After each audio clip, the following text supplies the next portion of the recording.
Kasi alam nga niya, kasi kung pwede nga lang ipasa ko sa inyo, kayo na lang mag-vision, nako, feel free, you can have it. At least ako, matahimik ako, at least makatulog ko. Hindi ko naman sinasabi na, hindi naman talaga madali mag-vision. Ang hirap din ng katahimikan sa sarili ko yun. Pero every time kasi na isabi ko, every time na ipopost ko, lahat po yun, nawawala.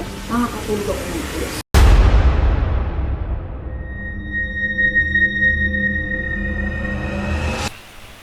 Hello po mga Kapi-TV, sa video na ito ay tatalakayin natin na magkakasunod-sunod na 5 lindol na ikakasawi ng napakadaming buhay. Pero kung ikaw ay hindi pa nakasubscribe sa aking channel, baka naman.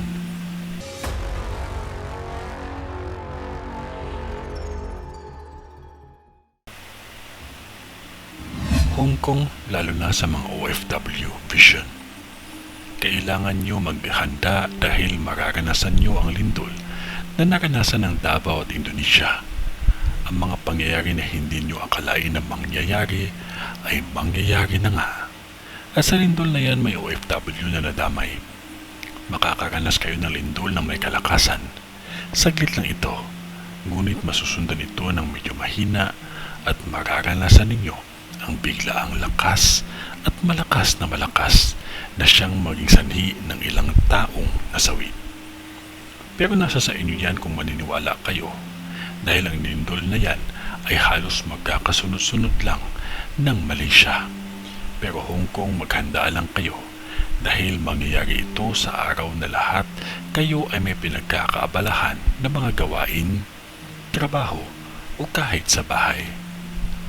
Nakikita ko sa vision ko ang pagduyan ng lindol sa lugar na ito at mararanasan ninyo ang parang duyan na dinadahan-dahan kayo. Mag-ingat ang lahat at palaging magdasal. May OFW akong na-vision dyan na maaksidente. Sana maagapan upang buhay niya ay maligtas. Magdasal kayo palagi. Sa ngalan ng Diyos Ama, ng Diyos Anak, at ng Diyos Espiritu Santo. Amen.